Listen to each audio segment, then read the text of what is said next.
Video کے نیچے subscribe کے بٹن پہ کلک کریں، بیل کے آئیکن پہ کلک کیجئے تاکہ ہر نئی ویڈیو کی نوٹیفیکیشن آپ کو مل جائے۔ اعوذ باللہ من الشیطان الرجیم، بسم اللہ الرحمن الرحیم۔ ألم نخلقكم من ماء مهين فجعلناه في قرار مكين إلى قدر معلوم فقدرنا فنعم القادرون ويل يومئذ للمكذبين ألم نجعل الأرض كفاتا أحياء وأمواتا وجعلنا فيها رواسي شامخات وأسقيناكم ماء فراتا ويل يومئذ للمكذبين انطلقوا إلى ما كنتم به تكذبون انطلقوا إلى ظل ذي 3 شعب لا ظليل ولا يغني من اللهب إنها ترمي بشرر كالقصر كأنه جمالة صفر ويل يومئذ للمكذبين صدق الله العظيم۔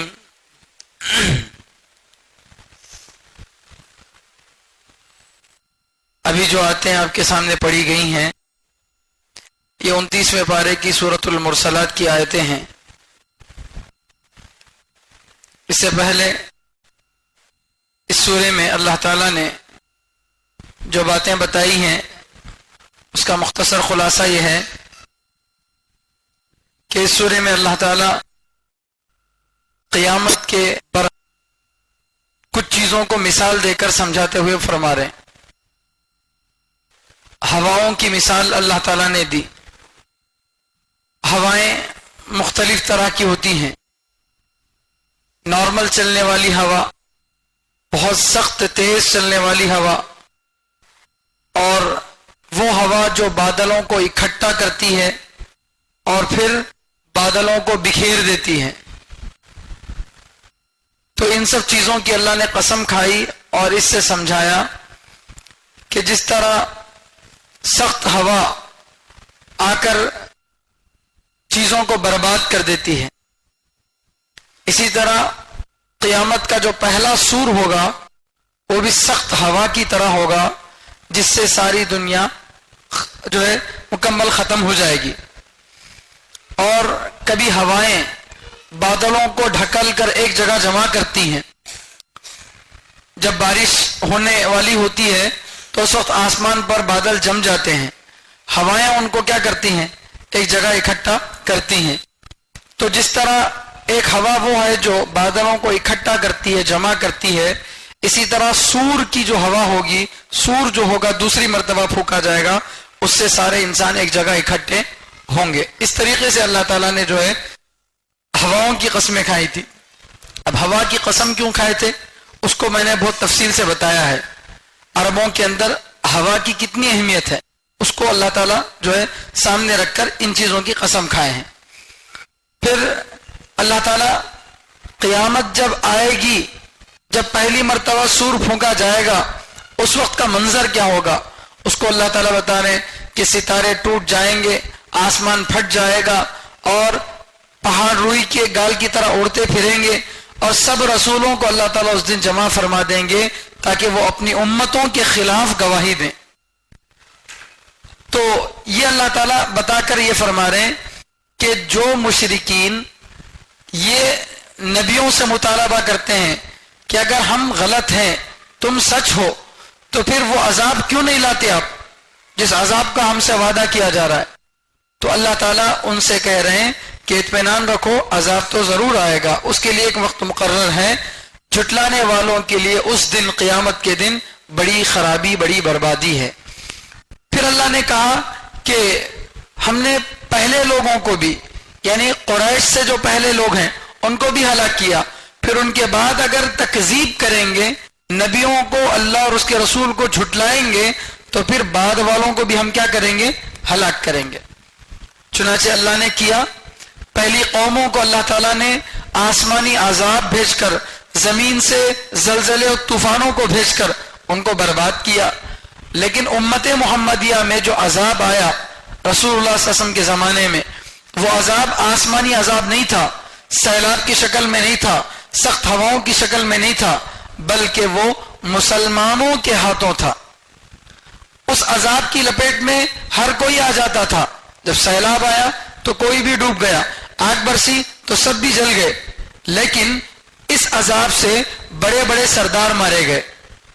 قریش کا جو غرور تھا، جو ان کا گھمنڈ تھا، بدر کے اندر ٹوٹ گیا.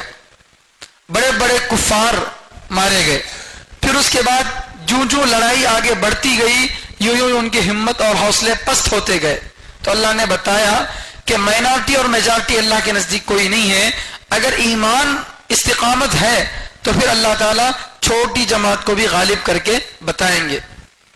آج بھی الحمدللہ ہم دیکھتے ہیں غزہ کے اندر بہت ہی معمولی تعداد میں، معمولی ساز و سامان کے ساتھ، جن کے پاس کھانے پینے کا بھی کوئی صحیح معنی میں سامان اور انتظام نہیں ہے، ان لوگوں کو اتنا ستایا گیا، اتنا ان کو جو ہے جلایا گیا، اتنا ان کو مارا گیا. پھر اللہ تعالیٰ کی عذاب، جو اللہ تعالیٰ کی لاٹھی میں دیر ہے اندھیر نہیں ہے. پھر اللہ تعالیٰ نے کیا ایسا کہ غزہ والوں کو خیموں سے اٹھا کر گھروں میں واپس بھیج دیا اور امریکہ والوں کو گھروں سے نکال کر خیموں میں واپس بھیج دیا. ایک ہفتے کے اندر پورا نقشہ اللہ تعالیٰ نے پلٹ کر رکھ دیا. جو بربادی انہوں نے 15 مہینے میں نہیں کی تھی، اللہ نے 15 گھنٹے کے اندر وہ کر کے دکھا دیا.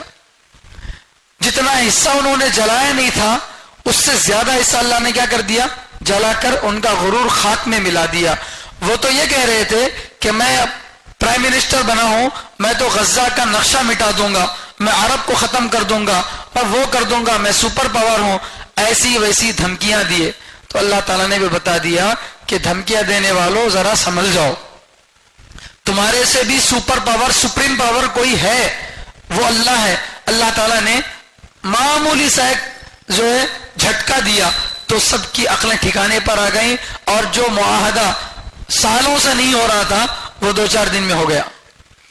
اسرائیل اور فلسطین کا امن کا جو معاہدہ تھا، وہ جو مہینوں سے سالوں سے پینڈنگ تھا، وہ اللہ تعالیٰ نے کیا کر دیا؟ کچھ دنوں میں کر کے دکھا دیا. اللہ تعالیٰ نے ان کو فاتح بنایا، اور ان کے پاس سب کچھ طاقت ہونے کے باوجود، بڑی سے بڑی ملٹری، بڑی سے بڑی قوت ہونے کے باوجود، اللہ نے ان کو پیچھے ہٹنے پر مجبور کر دیا.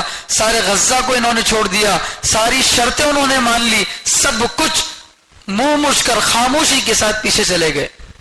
حالانکہ مسلمانوں کے پاس، مجاہدین کے پاس ایسا کوئی بڑا لاؤ لشکر نہیں تھا، ایسے کوئی بڑے ہتھیار نہیں تھے، لیکن اللہ نے دکھایا کہ استقامت اگر تمہارے پاس ہے، ملت ابراہیمی پر تم اگر جم کر ہو، دینداری تمہارے اندر ہے، تو پھر اللہ تعالیٰ ایک نہ ایک دن تم کو ضرور غالب کر کے رہیں گے. تو وہی بات اللہ تعالیٰ قریش مکہ کو بھی سمجھانا چاہ رہے تھے، اور اللہ نے سمجھایا. بدر میں، احد میں، خندق میں، الگ الگ موقعوں پر سمجھایا.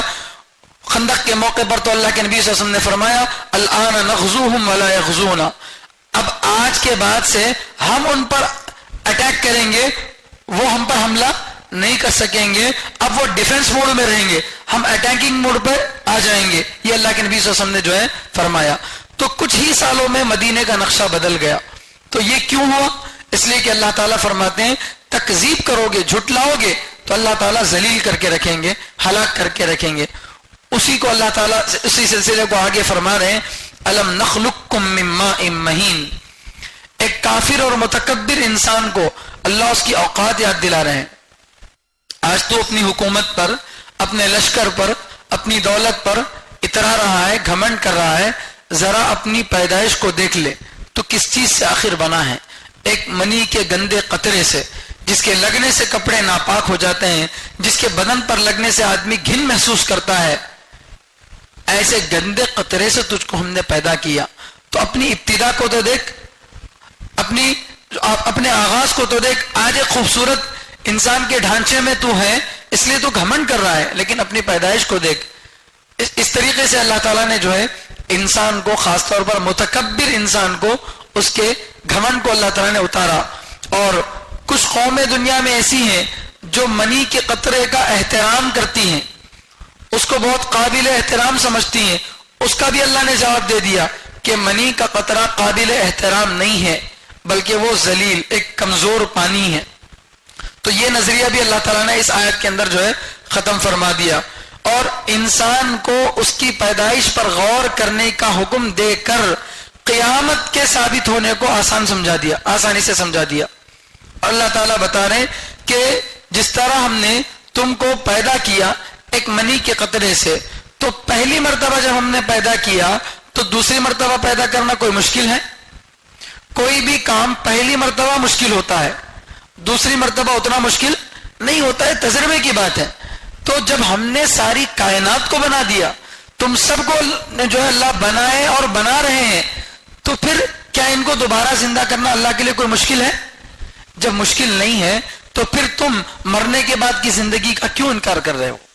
اگر مرنے کے بعد کی زندگی کا تم انکار نہ کرتے تو تمہارے اعمال ایسے نہیں ہوتے جیسے آج تم ہو۔ تمہارے اعمال سے تو یہ صاف نظر آ رہا ہے کہ تم کو مر کر ختم ہو جانا ہے، کوئی حساب نہیں دینا ہے، اچھے اور برے اعمال کا کوئی بدلہ نہیں ہونا ہے، ایسا سمجھ میں آ رہا ہے، لیکن ایسا ہوگا نہیں۔ اللہ تعالیٰ سارے اچھے اور برے اعمال کا بدلہ لیں گے۔ چنانچہ اللہ فرمانے الم نخلقکم من ماء مہین، کیا ہم نے نہیں پیدا کیا تم کو ایک کمزور پانی سے، کمزور قطرے سے؟ یعنی اس سے مراد کیا ہے؟ منی کا قطرہ۔ کیا ہم نے اس سے تم کو نہیں پیدا کیا؟ کمزور قطرہ، کمزور پانی اس لیے کہا گیا کیونکہ ایک منی کے قطرے میں کئی ایسے کیڑے ہوتے ہیں جن میں سے ایک کیڑا رحم مادر میں جاتا ہے تو پھر اس سے جو ہے عورت کے پیٹ میں جو ہے بچہ پڑتا ہے۔ تو یہ معمولی سا کمزور سا کیڑا ہوتا ہے جس کے اندر بظاہر کوئی طاقت نہیں ہوتی، جو نظر بھی نہیں آتا، آنکھوں سے دیکھنے پر نظر بھی نہیں آتا۔ اس ایک قطرے میں کتنے اللہ نے کیڑے چھپا کر رکھے، ان میں سے ایک کمزور سا کیڑا، اس سے ہم نے تم کو پیدا کیا ہے۔ اور پھر اس پر غور کرنا ہے کہ وہ منی کا قطرہ بنا کیسے؟ انسان نے تو کوئی ایسی چیز نہیں کھائی تھی، انسان تو چاول کھایا، روٹی کھایا، پانی پیا، تو کھایا کچھ اور بنا کچھ۔ یہ بھی اللہ تعالیٰ کی عجیب شان ہے۔ ہم مکسی میں جو ہے آم ڈالتے ہیں تو نارنگی کا جوس نکلتا ہے نہیں، جو ڈالیں گے وہی چیز نکلے گی۔ گرنے میں گیہوں ڈالیں گے تو جاری کا آٹا تو نہیں نکلے گا۔ لیکن یہاں عجیب مسئلہ ہے کہ کھایا کچھ اور بن رہا ہے کچھ۔ یہ اللہ کی عجیب شان ہے۔ تو اللہ فرما رہے ہیں یہ میری قدرت ہے، اس میں غور کرو۔ الم نخلقکم من ماء مہین، کیا ہم نے تم کو کمزور قطرے سے نہیں پیدا کیا؟ فجعلناہ فی قرار مکین، پھر ہم نے اس کو یعنی اس قطرے کو ایک محفوظ مقام میں رکھ دیا، بنا دیا، یعنی ہم نے اس کو ایک محفوظ مقام میں رکھ دیا۔ محفوظ مقام سے مراد کیا ہے؟ ماں کا پیٹ، رحم مادر، جہاں پر بچے کی جو ہے پرورش ہوتی ہے، اس جگہ پر اللہ تعالیٰ نے اس قطرے کو رکھ دیا۔ اب تک کوئی دنیا کی ایسی مشین ایجاد ہوئی ہے جس میں اس ایک چھوٹے سے قطرے کو لیے اور بغیر مرد کے یا بغیر میاں بیوی کے ملے کے اسی قطرے کو وہ کیا کرے، ایک خوبصورت انسان کی شکل بنا دے؟ ہو سکتا ہے ایسا؟ نہیں ہو سکتا۔ کتنا بھی یہ زمانہ ترقی کر لے، اور پھر مزید یہ ہے کہ جیسے بچہ پیدا ہوتا ہے، بچے کے پیدا ہونے کے بعد اگر بچہ کمزور ہو تو اس کو آئی سی یو میں رکھا جاتا ہے، وینٹیلیٹر پر رکھا جاتا ہے، ایک دن کا 50,000 ہزار روپے بعض مرتبہ خرچ آ جاتا ہے۔ اسے محفوظ رکھنے کے لیے، اسے مناسب ماحول فراہم کرنے کے لیے اتنا خرچہ آتا ہے۔ اس قطرے کو اللہ تعالیٰ نے 9 مہینے تک بنا کسی خرچ کے محفوظ مقام پر رکھا، اور مسلسل اس کی پرورش اللہ تعالیٰ کرتے رہے۔ کیا کسی انسان کے بس کی بات ہے کہ کسی ایک انسان کو بنا کر دکھائے؟ تو آج بھی قرآن اوپن چیلنج کر رہا ہے، آج کی سائنس سے، آج کی ٹیکنالوجی سے، آج کی بڑی سے بڑی جو ہے طاقتوں سے اللہ چیلنج کر رہا ہے، آج بھی تمہارے لیے میدان کھلا ہے، یہ کام کر کے دکھاؤ۔ نہیں کر سکتے۔ تو جب تم نہیں کر سکتے تو اتنا ثابت ہو گیا کہ تم کمزور ہو۔ تو پھر تمہارے اوپر کوئی پاور ہے جو تم کو جو ہے مینٹین کر رہا ہے، تم کو لے کر چل رہا ہے، اسی قدرت اور پاور کا نام اللہ ہے۔ تو اللہ فرما رہے ہیں ہم نے اس کو ایک محفوظ جگہ پہ رکھ دیا، اس قطرے کو، یعنی ماں کے رحم میں ہم نے اس کو رکھ دیا. جب ایک منی کا قطرہ ماں کے رحم میں جاتا ہے تو اللہ تعالیٰ ہر مرتبہ ہر 40 دن میں اس کی پرورش کرتے ہیں، ہر 40 دن میں اس کے اندر تبدیلی آتی ہے.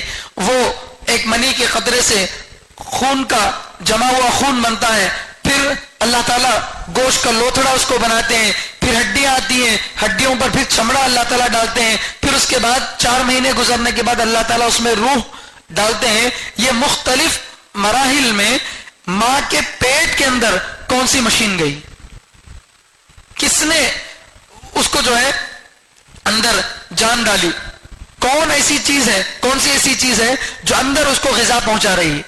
ماں کا پیٹ تو پوری طرح سے بند ہے، اس میں ایک چونٹی بھی نہیں جا سکتی. پھر 9 مہینے تک اس کو پالا کس نے، وہ گوشت اندر کیسے پہنچا، وہ ہڈی کہاں سے اندر پہنچی، وہ جان اندر کہاں پہنچی. کوئی سوچ سکتا ہے، کوئی اندازہ لگا سکتا ہے اس کا؟ نہیں. تو اللہ فرما رہے ہیں یہ ہے اللہ کی قدرت. اللہ ایک بے جان قطرے سے خوبصورت انسان کو اللہ تعالیٰ بنا کر نکالتے ہیں، محفوظ جگہ پہ ہم نے اس کو رکھا. الی قدر معلوم، کب تک؟ ایک متعین مقدار تک، ایک متعین وقت تک، ایک متعین مقدار تک، یعنی تقریباً 9 مہینے تک. کیونکہ حمل کی کم سے کم مدت جو ہے 6 مہینے مکمل ہونا ضروری ہے. 6 مہینے سے ایک دن بھی اگر زائد ہو جائے ڈیلیوری ہو سکتی ہے. 6 مہینے مکمل ہونا ضروری ہے. 7واں مہینے کا ایک دن تو کم از کم لگنا ضروری ہے. کیونکہ مسئلہ لکھا ہے کہ اگر کسی آدمی کی شادی ہوئی اور 6 مہینے کے اندر بچہ پیدا ہو گیا تو یہ اس باپ کا بچہ نہیں ہو سکتا، اس باپ کا بچہ نہیں ہو سکتا. کیونکہ بچے کی ولادت کے لیے پورے 6 مہینے مکمل ہونا ضروری ہے. 6 مہینے میں ایک دن بھی کم رہ گیا تو ولادت نہیں ہو سکتی. 6 مہینے مکمل ہونا ضروری ہے. اس سے پہلے اگر بچہ پیدا ہوتا ہے تو اس کا مطلب یہ شادی سے پہلے والا حمل ہے، شادی کے بعد والا حمل نہیں ہے. تو اتنا اللہ تعالیٰ نے زبردست اس کا نظام بنایا. اور 9 مہینے میں جب عورت پہنچتی ہے تو عام طور سے درد ذہ ہوتا ہے، کبھی 7 مہینے کے اندر بھی ہو جاتا ہے. تو ایک مقررہ وقت تک اللہ تعالیٰ نے اس کو محفوظ رکھا ہے، اس کی الگ الگ مراحل میں اللہ نے پرورش کی ہے. یہ اللہ تعالیٰ کی قدرت ہے. اس کو اللہ تعالیٰ فرما رہے ہیں فقدرنا، چنانچہ ہم نے اندازہ لگایا، ہم نے اندازہ لگایا. فنعم القادرون، ہم بہترین اندازہ لگانے والے ہیں، ہم بہترین قدرت رکھنے والے ہیں. تو اللہ فرماتے ہیں کہ ہم نے اندازہ لگایا کہ کس دن کس وقت اس کے اندر یہ چینجز لانا ہے، کس وقت یہ چینجز لانا ہے. ہر 40 دن میں ایک مرتبہ تبدیلی آتی رہتی ہے. تو کب کس وقت میں یہ تبدیلی لانی ہے، ماں کو خود پتا نہیں ہوتا کہ اس کے پیٹ میں کیا چل رہا ہے. ماں کو خود پتا نہیں ہوتا. بعض مرتبہ عورتوں کو حمل ٹھہرا ہوا 2 مہینے گزر جاتے ہیں اور ان کو پتا نہیں چلتا کہ کیا ہے، حمل ٹھہرا ہے. تو جس کے پیٹ میں یہ سب کچھ چل رہا ہے اسی تک کو پتا نہیں چلتا. اسے یہ بھی نہیں پتا کہ اندر لڑکا ہے یا لڑکی ہے، صحت مند ہے یا بیمار ہے، کیسا ہے، کچھ نہیں پتا. بنا خود صاحب معاملہ کو تک پتا نہیں ہوتا کہ اندر کیا چل رہا ہے. تو پھر چلا کون رہا ہے؟ یہ چلانے والے کون ہے؟ اللہ. تو ہم نے اندازہ لگایا، اور اللہ کا اندازہ ہمارے اندازے کی طرح نہیں ہے جس میں غلطی کا امکان ہو. اللہ تعالیٰ کا اندازہ تو 100% یقینی والا ہوتا ہے. تو ہم نے اندازہ لگایا، ہم بہترین اندازہ لگانے والے ہیں، یا ہم قدرت والے ہیں. ہم بہترین قدرت والے ہیں. تو قدرہ کا ترجمہ قدرت سے بھی کر سکتے ہیں، اندازہ لگانے سے بھی کر سکتے ہیں. تو بہترین قدرت والے ہیں ہم، یا بہترین اندازہ لگانے والے ہیں. اب اتنا سب کچھ اللہ نے بیان کیا. جب ایک انسان کے سامنے یہ بات آئے اور انسان صحیح معنی میں اپنے ذہن کو فارغ کر کے سوچے کہ ہاں یہ اتنی بڑی تبدیلی کیسے آ گئی، یہ کیسے ہو گیا. اگر کوئی آدمی مثال کے طور پر اپنے گھر کی الماری کو بند کر کے لاک کر کے اپنے ساتھ چابی رکھ کے گیا، جا کر آنے تک الماری میں ایسی چیز موجود ہے جو وہ رکھا نہیں تھا، تو آدمی کیا ہو جاتا؟ پریشان ہو جاتا. چابی تو میرے پاس ہے، پھر اندر کس نے رکھا، کیسے رکھا، یہ چابی تو کسی اور کے پاس ہے نہیں. تو جیسے باہر کی چیزیں آدمی کو سمجھ میں آ جاتی ہیں، تو یہاں پیٹ میں ماں کے یہ کیسے گیا، کیسے اس کی پرورش ہو رہی کسی کو نہیں معلوم. آدمی اگر غور کرے گا تو آدمی کی عقل حیران رہ جائے گی.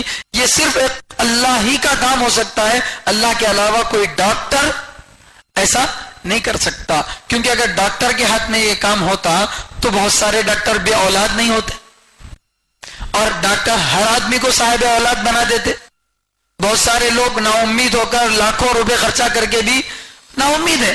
تو ڈاکٹر کے ہاتھ میں کچھ بھی نہیں ہے, وہ تو اللہ کی قدرت ساتھ دے تبھی وہ کچھ کر سکتے ہیں, ورنہ تو ان کے ہاتھ میں کچھ بھی نہیں ہے. تو اللہ جو ہے فرما رہے ہیں کہ ذرا اس قدرت کے نظام پر غور کرو. اگر اس قدرت کے نظام کو بیان کرنے کے بعد بھی انسان کی پیدائش کو, مرنے کے بعد کی زندگی کو کوئی جھٹلاتا ہے, وَيْلٌ يَوْمَئِذٍ لِّلْمُكَذِّبِينَ, تو اس دن جھٹلانے والوں کے لیے بڑی ہلاکت ہے. اس دن جھٹلانے والوں کے لیے بڑی ہلاکت ہے. یا جہنم کا ایک حصہ ہے جس سے خود جہنم پناہ مانگتی ہے, وہ بھی مراد ہو سکتا ہے. تو ایسے لوگوں کے لیے جو اللہ کی قدرت کو, اللہ کی توحید کو جھٹلاتے ہیں, ان کے لیے جہنم کا بڑا خطرناک حصہ جو ہے ہوگا. اس کے بعد آگے اللہ تعالیٰ جو ہے انسان کو اللہ اپنی کچھ قدرت کی اور نشانیاں بتا رہے ہیں, کچھ ترغیبی باتیں اللہ تعالیٰ بتا رہے ہیں تاکہ انسان اللہ کی قدرت میں غور کرے اور اسے سمجھ میں آئے کہ میں جو راستہ اختیار کیا ہوں وہ غلط ہے, صحیح راستہ یہ ہے. اسے سوچنے کا موقع ملے. اللہ تعالیٰ اس کے لیے کچھ باتیں آگے اپنی قدرت کی مزید ارشاد فرما رہے ہیں. الم نجعل الارض کفاتا, کیا ہم نے زمین کو سمیٹنے والی نہیں بنایا؟ کیا ہم نے زمین کو سمیٹنے والی, جمع کر لینے والی ہم نے نہیں بنایا؟ احیاء و امواتا, کس کو؟ زندوں کو اور مردوں کو, زندوں کو اور مردوں کو.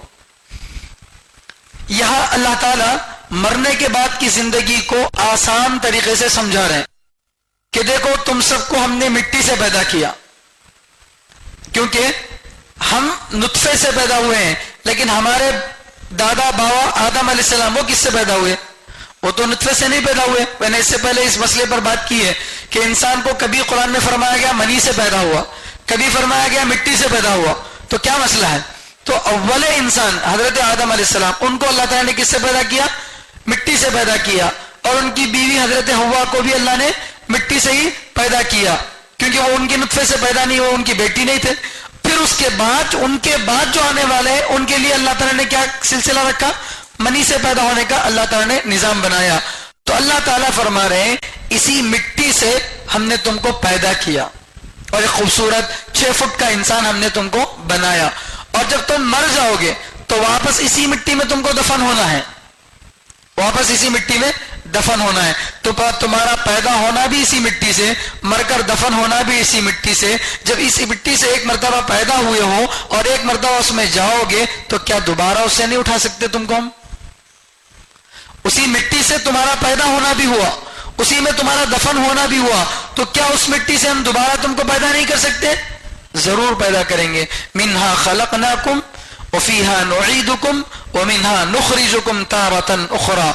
قبر پر جب مٹی ڈالتے ہیں کسی آدمی کو دفن کرتے وقت میں تو کیا پڑھ کے مٹی ڈالتے ہیں؟ منہا خلقناکم وفیہا نعیدکم, اسی مٹی سے ہم نے تم کو پیدا کیا. منہا خلقناکم وفیہا نعیدکم, اور اسی مٹی میں ہم تم کو واپس کرتے ہیں. ومنہا نخرجکم تارۃ اخری, اور دوبارہ ہم اسی مٹی سے تم کو نکالیں گے. 16ویں پارے میں اللہ تعالیٰ نے صاف صاف جو ہے الفاظ میں بات بتائی ہے. اسی بات کو یہاں پر اللہ تعالیٰ فرماتے ہیں کہ اے انسانوں, اے اللہ کی قدرت کا انکار کرنے والوں, ذرا غور کرو, اسی مٹی سے میں نے تم کو پیدا کیا ہے, اسی میں تم کو مر کر جانا ہے, تو پھر دوبارہ کیا اس مٹی سے تم کو ہم دوبارہ زندہ نہیں کر سکتے؟ تو پھر مرنے کے بعد کی زندگی کا تم کیوں انکار کرتے ہو؟ تو اس سے ثابت کیا ہو رہا ہے؟ بعث بعد الموت, مرنے کے بعد بھی ایک زندگی ہے, یہ اللہ تعالیٰ ثابت کر رہے ہیں. اس عقیدے کو بڑی اہمیت کے ساتھ قرآن میں بیان کیا. جیسے توحید کا مسئلہ, رسالت کا مسئلہ ہے, آخرت کا مسئلہ ہے, اسی طرح بعث بعد الموت, مرنے کے بعد کی زندگی کو بھی اللہ تعالیٰ نے بہت ہی اہتمام کے ساتھ قرآن کریم میں بیان کیا. وجہ کیا ہے؟ اس لیے کہ جس چیز کا جتنا انکار کیا جائے گا اس کو اتنا تاکید سے بولنا پڑے گا. جتنا انکار کیا جائے گا اتنا زیادہ اس کو کیا کرنا پڑے گا؟ تاکید سے بولنا پڑے گا. ایک مثال دیتا ہوں کہ آج کل موبائل میں آپ کسی کو فون کرتے ہیں تو ایک رنگ ٹون کیا آ رہا کہ اگر تمہارے کو کوئی بھی KYC بول کے فون کرے یا بینک والے فون کر رہے ہیں یا پھر کوئی تمہارے رشتہ دار جیل میں ہے یا کوئی ایکسیڈنٹ ہو گیا، اس طرح سے اگر تم کو فون آئے تو تم ہرگز پریشان مت ہو. آ رہا نہیں آج کل؟ آج کچھ دن پہلے کورونا کے بارے میں آ رہا تھا، کورونا وائرس سے اپنے آپ کو بچاؤ، ڈسٹینس رکھو، ماسک یوز کرو، یہ آ رہا تھا. کیوں 2 سال 3 سال تک لگاتار کسی کو بھی فون کر رہے ہیں تو رنگ ٹون میں یہ بات آ رہی تھی. کیوں؟ اس لیے کہ لوگ اتنے لاپرواہ ہو رہے تھے تو گورنمنٹ نے کیا کیا؟ اتنا زیادہ اس کو تاکید کر دیا ہے نہیں. تو جس چیز کو جتنا زیادہ لوگ ان کا جو ہے لائٹ لے لیتے اسے اتنی تاکید سے کیا کرنا پڑتا؟ بولنا پڑتا. آپ چوک پہ چلے جائیں گے جہاں راج وہار ہو یا لکشمی نگر کا چوک ہو، ہر جگہ مائک میں باقاعدہ گانے کی شکل میں یا الگ الگ انداز میں بتایا جاتا ہے ہیلمٹ لگاؤ، فلاں کرو، تیز مت چلاؤ، تمہاری زندگی بہت اہم ہے. یہ سب لگاتے ہیں نا. کیوں لگاتے ہیں بھائی؟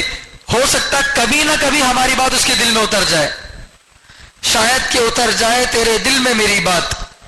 تو آج نہ سمجھ میں آئے کل تو سمجھ میں آئے گی، کسی دن تو سمجھ میں آئے گی. کسی کو ایکسیڈنٹ ہوتا ہوا دیکھ کر تو کم از کم اس کے دل میں ڈر پیدا ہوگا. اس لیے ہمارا کام کیا ہے؟ بولتے رہنا ہے. تو مائک میں سیٹ کر کے لگا دیا، روزانہ سنتے رہو. کیوں؟ اس لیے کہ اس کا اتنا زیادہ انکار کیا جا رہا اور اس میں اتنی غفلت برتی جا رہی ہے تو اس کی تاکید بھی اس درجہ کی جائے گی. تو منکرین قریش یہ کیا کرتے تھے؟ بالکل مرنے کے بعد کی زندگی کا انکار کرتے تھے. وہ یہ کہتے تھے کہ ہم نموت ونحیا وما نحن بمبعوثین، ہم مرتے ہیں زندہ ہوں گے اور دوبارہ ہم کو زندہ نہیں کیا جائے گا. ہم پیدا ہوتے ہیں مرتے ہیں یہاں تک تو سیکھ ٹھیک ہے، لیکن ہم دوبارہ جو ہے زندہ نہیں کیے جائیں گے. اور بلکہ مذاق میں کہنے لگے قال من یحیی العظام وہی رمیم، کہ ہڈیاں جب بوسیدہ ہو جائیں، پاؤڈر بن جائیں تو ان بوسیدہ ہڈیوں سے کون دوبارہ زندہ کرے گا؟ اس طرح جو ہے لگاتار وہ اللہ کے نبی صلی اللہ علیہ وسلم کا مذاق اڑاتے تھے، اللہ تعالیٰ کی جنت اور جہنم کا مذاق اڑاتے تھے، اچھے اور برے بدلے کا مذاق اڑاتے تھے. تو اللہ تعالیٰ نے بھی الگ الگ جگہوں پہ، الگ الگ صورتوں میں، الگ الگ پاروں میں الگ الگ مثالیں دے کر ان کو سمجھایا کہ نہیں یہ چیز انکار کے قابل نہیں ہے. یہ تو وہ ہے ذرا برابر بھی تم غور کرو گے، ذرا برابر بھی تم دماغ استعمال کرو گے تو تم اس کا انکار نہیں کر سکتے. تو اللہ تعالیٰ فرما رہے الم نجعل الارض کفاتا، کہ ہم نے زمین کو سمیٹنے والا، جمع کرنے والا نہیں بنایا. کس کو جمع کرنے والا؟ احیاء، زندوں کو، وامواتا، اور مردوں کو. زندے زمین کی پیٹھ پر رہتے ہیں، مردے زمین کے پیٹ میں رہتے ہیں. ان دونوں کو ہم نے کیا کیا؟ زمین سے جوڑ کر رکھا. تو اسی سے ہم تم کو دوبارہ کیا کریں گے؟ پیدا کریں گے. وَجَعَلْنَا فِيهَا رَوَاسِيَ شَامِخَاتٍ وَأَسْقَيْنَاكُمْ مَاءً فُرَاتًا. اور یہاں اس آیت میں علماء نے لکھا ہے، ابھی جو آیت پڑھی گئی کہ ہم نے زمین کو سمیٹنے والا نہیں بنایا، زندوں اور مردوں کو. اس آیت میں ایک اللہ تعالیٰ بہت بڑی نعمت بتا رہے ہیں. وہ کیا نعمت ہے؟ کہ آدم علیہ السلام سے لے کر اب تک جتنے لوگ بھی انتقال ہو گئے سب کو ہم نے کیا کیا؟ زمین میں دفنایا. تو زمین میں دفنانے کے بعد 2-4 دن میں یا کچھ مہینے کے بعد ان کی باڈی کیا ہو گئی؟ پوری طرح سے ختم ہو گئی، جس سے ہم لوگوں کو ایک اطمینان ہے. اگر ایسا نہ ہوتا بلکہ مردوں کو زمین میں دفن نہ کیا جا سکتا یا زمین میں دفن کرنے کے بعد بھی وہ باڈی پوری طرح سے ختم نہ ہوتی تو پھر اس کی جو بدبو ہوتی اس سے کیا ہم زندہ رہ سکتے؟ نہیں رہ سکتے. تو یہ اللہ اپنی ایک نعمت بتا رہے ہیں کہ میری نعمت ہے تم لوگوں پر کہ مردوں کو میں نے زمین کے پیٹ میں کر دیا، تمہارے لیے زمین کی پیٹھ صاف رکھ دیا.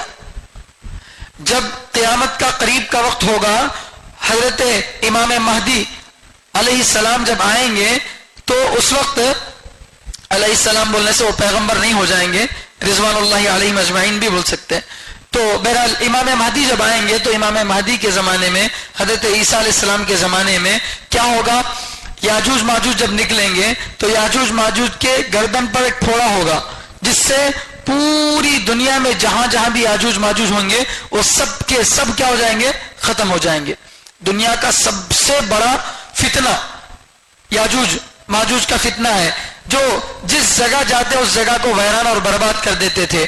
تو ان سے چھٹکارے کے لیے حضرت امام مہدی اور حضرت عیسیٰ علیہ السلام لوگوں کو لے کر پہاڑوں کے پیچھے جا کر چھپ جائیں گے.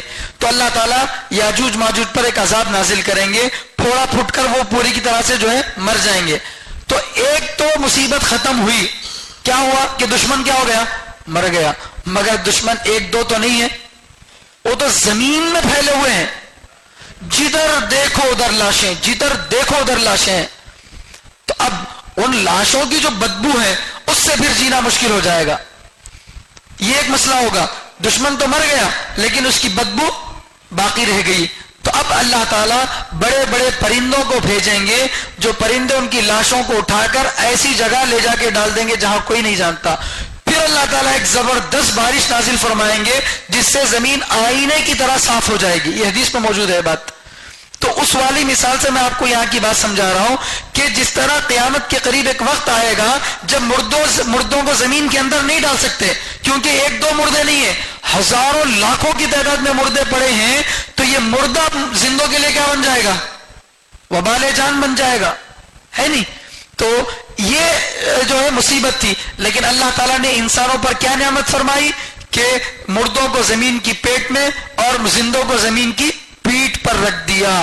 یہ بھی اللہ کی ایک نعمت ہے. دیکھیے کیسی کیسی نعمتیں اللہ بتا رہے ہیں. کیا ہمیں کبھی اس طرف توجہ گئی؟ اس کو بھی ہم نعمت سمجھ رہے ہیں کبھی؟ تو یہ ہے اللہ تعالیٰ کی نعمت ہے. تو اللہ تعالیٰ اسی لیے اس سورے کے اندر، جیسے سورہ رحمان میں فَبِأَيِّ آلَاءِ رَبِّكُمَا تُكَذِّبَانِ، تم اپنے رب کی کن کن نعمتوں کو جھٹلاؤ گے، جیسے اللہ نے بار بار پوچھا، یہاں اللہ تعالیٰ بار بار تاکید کر رہے ہیں کہ اگر میری ان سب نعمتوں کو تم جھٹلاؤ گے تو تمہارے لیے بڑی ہلاکت ہوگی. تو اللہ فرما رہے ہیں ایک تو زمین کے ساتھ ہمارا احسان یہ ہوا کہ ہم نے مردوں کو نیچے، زندوں کو اوپر کر دیا، اور اس میں مرنے کے بعد کی زندگی کی دلیل بھی موجود ہے کہ اسی مٹی سے تم کو پیدا کیا، اسی میں تم کو دفنایا بھی، پھر دوبارہ اسی سے تم کیا ہوگے؟ زندہ ہوگے. ٹھیک ہے. اب اسی زمین کے ساتھ اللہ کی ایک اور قدرت، وَجَعَلْنَا فِيهَا رَوَاسِيَ شَامِخَاتٍ، اور ہم نے اس زمین میں اونچے اونچے بڑے بڑے پہاڑ رکھ دیے. اس زمین میں ہم نے اونچے اونچے بڑے بڑے پہاڑ رکھ دیے. یہ بھی اللہ کی بہت بڑی نعمت ہے. پہاڑ یہ اللہ کی نعمت ہے. یہ عرب کے لوگوں کو بہت اچھے طریقے سے معلوم تھا. جیسے میں نے اس سے پہلے بار بار کہا ہے کہ اللہ تعالیٰ ان نعمتوں کو بتاتے ہیں جو ہر زمانے میں ہر علاقے کے لوگ، پڑھے ان پڑھ، ہر کوئی سمجھ سکتا ہو، ایسی چیزوں کو اللہ تعالیٰ کیا کرتے ہیں؟ بتاتے ہیں نعمت کے طور پر. اگر اللہ تعالیٰ اس زمانے میں یہ کہتے ہیں انٹرنیٹ میں نے تم کو دیا، کیا یہ میری نعمت نہیں ہے؟ تو اس زمانے والوں کو سمجھ میں آتا. پیٹرول میں نے تم کو دیا، اگر یہ اللہ کہتے تو سمجھ میں آتا؟ نہیں آتا. تو ایسی مثال اللہ قرآن میں دیے ہیں جو ہر زمانے میں ہر علاقے کے لوگوں کو سمجھ میں آ سکے. خاص طور پر کس کو؟ عرب کے لوگوں کو، کیونکہ قرآن کے اولین مخاطب کون ہیں؟ عرب کے لوگ ہیں. ان کو اگر بات سمجھ میں آ جائے، ٹیچنگ کا بھی بہترین طریقہ کیا ہے؟ اگر جیسے میں تفسیر کر رہا ہوں تو سامنے جتنے لوگ بیٹھے ہیں، یہ ان لوگوں کا خیال کر کے مجھے تفسیر کرنا پڑتا. کبھی کبھی جماعت آ جاتی تو کچھ باتیں جو گزشتہ جمعہ بتائے اس بات کو میں دوبارہ دہراتا ہوں. آن لائن سننے والا کو یہ سمجھے گا کہ یہ تو گزشتہ جمعہ میں بول دیے تھے، پھر دوبارہ کہیں کو بول رہے ہیں بلکہ. تو آپ کی رعایت نہیں کی جائے گی کیونکہ آپ آف لائن ہیں. یہاں سے جو آن لائن ہے آپ یہاں موجود نہیں ہے. سامنے موجود رہنے والوں کا خیال رکھنا چاہیے. جو آپ اپنی جگہ پر بیٹھ کر سن رہے ہیں، آپ اہتمام سے آئے نہیں، تو لہذا آپ کی رعایت مکمل طور سے نہیں کی جا سکتی. سامنے جو موجود ہیں ان کا خیال کرنا پڑتا ہے. تو اسی طرح اللہ نے بھی عربوں کا مزاج سامنے رکھا. ان کی زندگی میں پہاڑ بھی بہت بڑا جو ہے معنی رکھتے تھے. افلا ينظرون الى الابل كيف خلقت والى السماء كيف رفعت والى الجبال كيف نصبت والى الارض كيف سطحت. اللہ تعالیٰ عربوں کو نعمتیں جب گنا رہے ہیں تو کہہ رہے ہیں کہ ذرا تم جس اونٹنی پر بیٹھے ہو ذرا دیکھ لو اسے کس عجیب انداز سے اللہ نے بنایا. اور ذرا نگاہ اوپر کر لو، آسمان ہے، نیچے کر لو زمین ہے، سامنے دیکھو پہاڑ ہے. تو جدھر بھی تم دیکھو گے وہاں اللہ کی قدرت ہے. وفی کل شیء لہ آیۃ تدل علی انہ واحد. تو ہر چیز میں اللہ تعالیٰ نے ایک نشانی رکھی. تو عربوں کے نزدیک پہاڑ بھی بہت بڑی نعمت تھے, تو اللہ تعالیٰ اس لیے اس کو بطور نعمت فرما رہے ہیں. اور پہاڑ اس اعتبار سے بھی نعمت ہے کہ پہاڑوں کو اللہ تعالیٰ نے کیا کیا, والجبال اوتادا, ہم نے پہاڑوں کو میخ بنایا.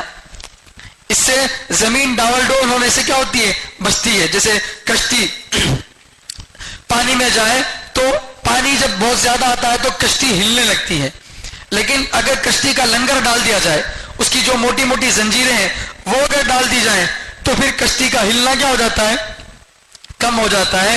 تو زمین کو اللہ نے جب بنایا تو زمین ہلنے لگی, تو اللہ نے اس پر کیا کیا, کیلوں کے ذریعے میخ کو ٹھوک دیا. تو یہ بھی اللہ تعالیٰ کی طرف سے کیا ہے, زمین میں بسنے والوں پر انعام ہے.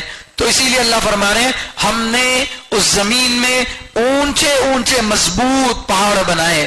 ہمالیہ پہاڑ کتنا اونچا پہاڑ ہے, تو ایسے زبردست پہاڑ اللہ تعالیٰ نے بنائے ہیں.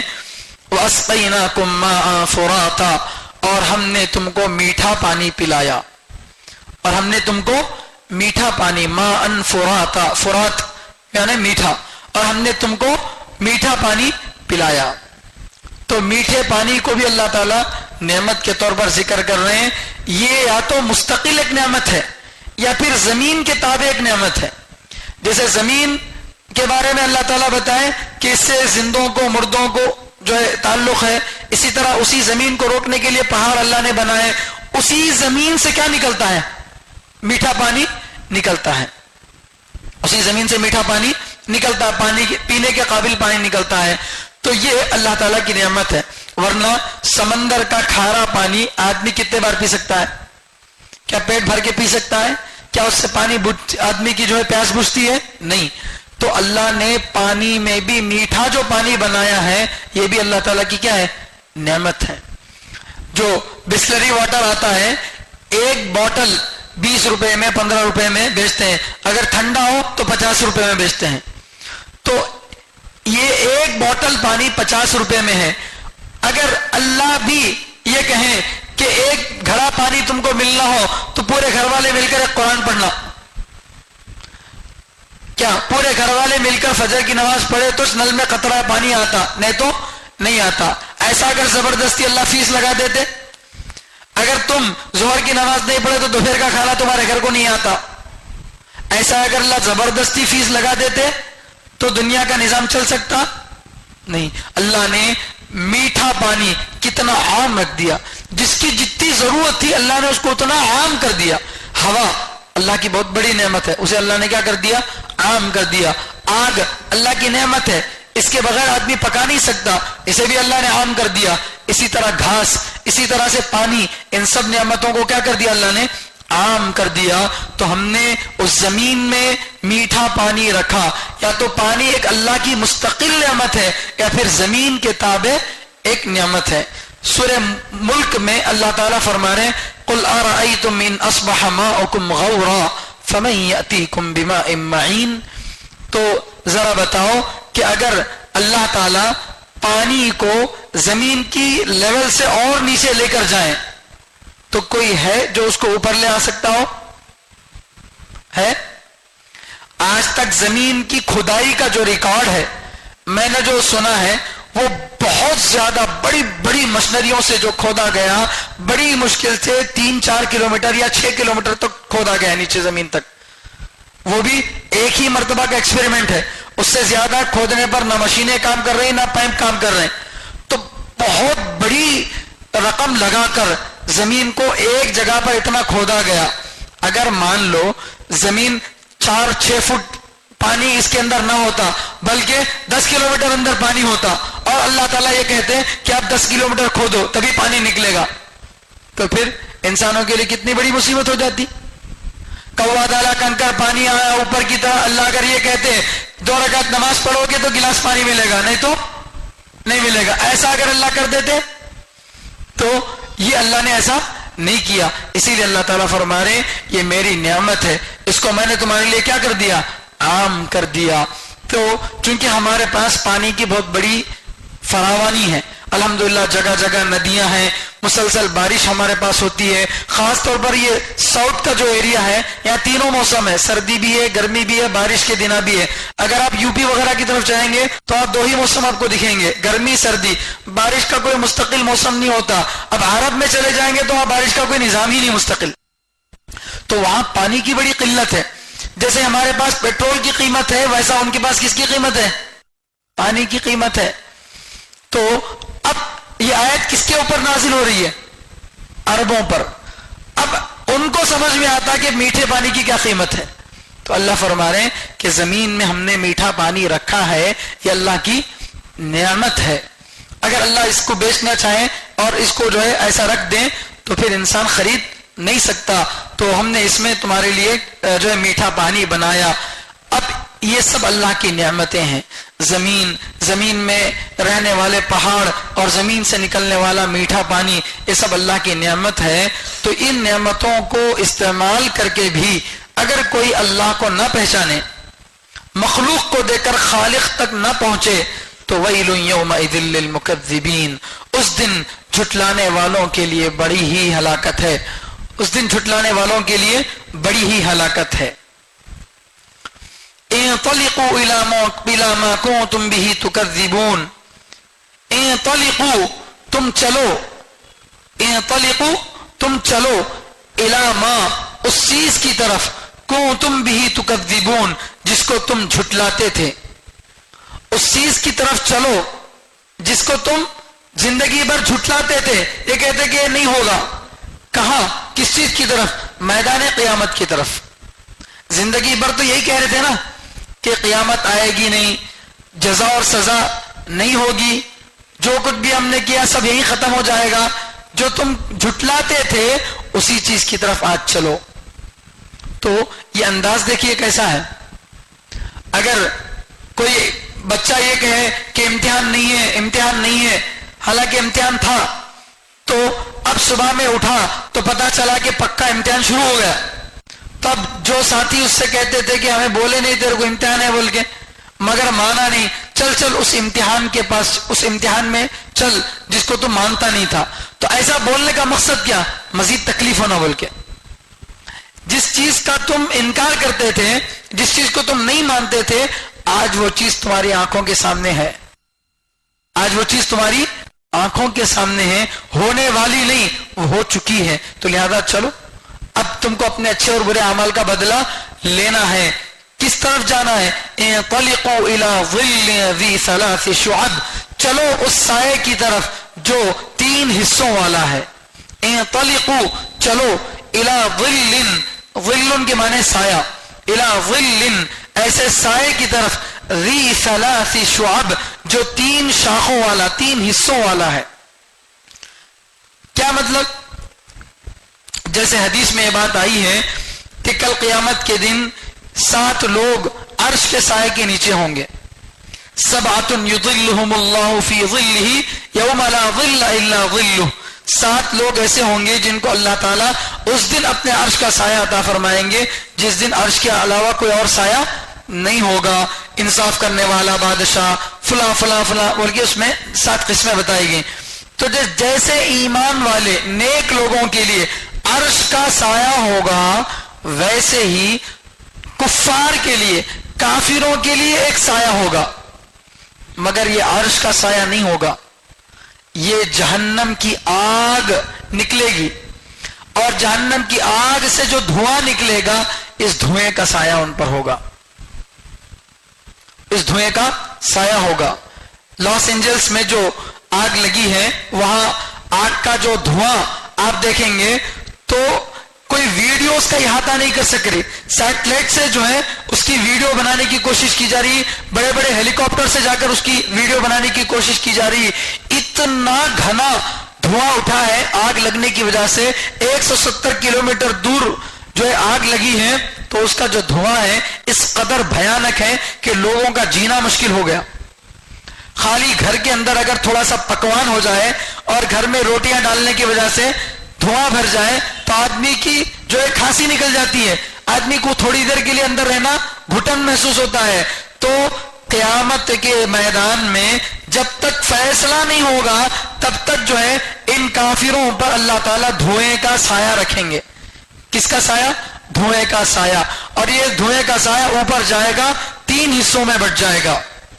الی ظل ذی 3 شعب، چلو اس سائے کی طرف جو 3 حصوں والا ہے. الگ الگ اعمال کی وجہ سے الگ الگ طرح کا سایہ بنے گا، 3 حصوں والا سایہ ہوگا، اس کی طرف تم چلو. لا ظلیل ولا یغنی من اللہب، یہ سایہ کیسا ہوگا؟ جو سایہ والا نہیں ہوگا. ظل کے معنی سایہ، ظلیل کے معنی سایہ دینے والا. تو عجیب سایہ ہے جو سایہ نہیں دے رہا ہے. یہ سایہ ایسا ہے، اللہ ایک جگہ کہہ رہے ہیں چلو سائے کی طرف، پھر آگے اسی سائے کی صفت بیان کر رہے ہیں کہ یہ سایہ ایسا ہوگا کہ جس کو جو سایہ نہیں دے گا. 2 باتوں میں تو بظاہر ٹکراؤ دکھ رہا ہے. کیا مطلب؟ دھواں جب بہت زیادہ اٹھتا ہے تو بظاہر زمین پر اس کا ایک سایہ پڑتا نہیں پڑتا؟ پڑتا ہے. لیکن کیا اس سائے کی وجہ سے آدمی دھوپ کی تپش سے بچ سکتا ہے؟ دھوپ کے تپش سے بچ سکتا ہے؟ نہیں. تو سایہ اس اعتبار سے ہے کہ سروں پر گھیرا ہوا ہے، سروں کے اوپر جم کر ہے، اس اعتبار سے سایہ ہے. لیکن وہ سایہ نہیں ہے. کیوں؟ اس لیے کہ سایہ وہ ہوتا ہے جو راحت پہنچائے، گرمی سے بچائے. سایہ وہ ہوتا ہے جو راحت پہنچائے، گرمی سے بچائے.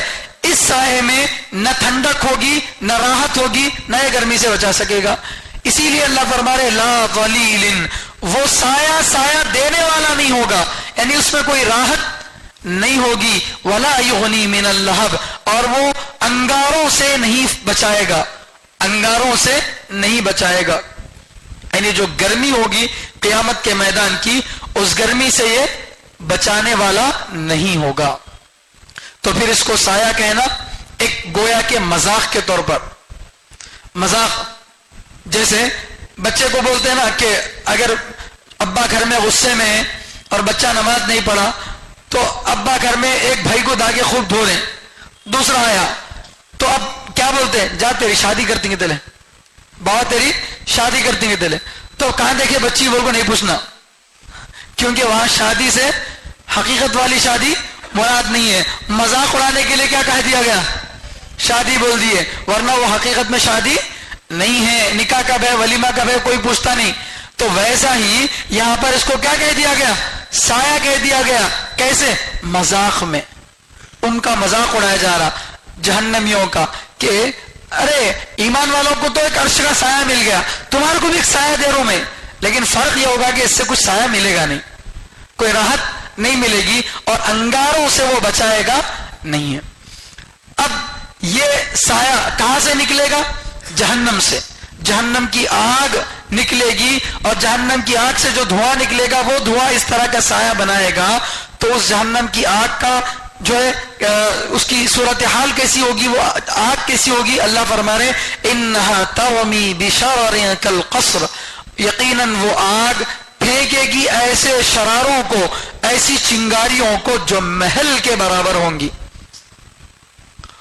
اس کی وہ آگ ایسی ہوگی، ترمی بشرر، ایسی انگاروں کو پھینکے گی جو انگارے کیسے ہوں گے؟ محل کے برابر ہوں گے. کونڈاریڈی برج ہمارا ہے، یہ پورا محل نہیں ہے، یہ تو قلعہ ہے چھوٹا سا. محل کتنے بڑے بڑے ہوتے ہیں، کتنے اونچے، کتنے عالی شان ہوتے ہیں. اللہ فرما رہے ہیں جیسے محل ہے، برج خلیفہ جیسے ہیں، ویسے بڑے بڑے آگ کے انگارے برسیں گے. ان انگاروں سے تم کو بچانے والا کوئی نہیں ہوگا. یہ انگارہ جب اٹھے گا تو یہ کیسا ہوگا؟ محل جیسا چوڑا، محل جیسا اونچا ہوگا. اور جب یہ آگ کیا ہوتی ہے، جب اٹھتی ہے تو ایک ساتھ اٹھتی ہے، پھر اس کے بعد جب نیچے کی طرف گرتی ہے تو چنگاریاں بن کر گرتی ہے نہیں؟ تو اٹھتے وقت میں تو بھگ سے ایک دم آواز ہوتی، پھر اس کے بعد اوپر جا کے آگ کیا ہو جاتی؟ تقسیم ہو جاتی. جب آگ یہ اوپر جا کے تقسیم ہوگی تو اس کی چنگاری کتنی بڑی ہوگی؟ کأنہ جمالۃ صفر، گویا کہ وہ پیلے اونٹ ہے. پیلے بھی بول سکتے ہیں، کالا بھی ترجمہ کر سکتے ہیں. صفرن کا اصل ترجمہ تو پیلا ہے، مگر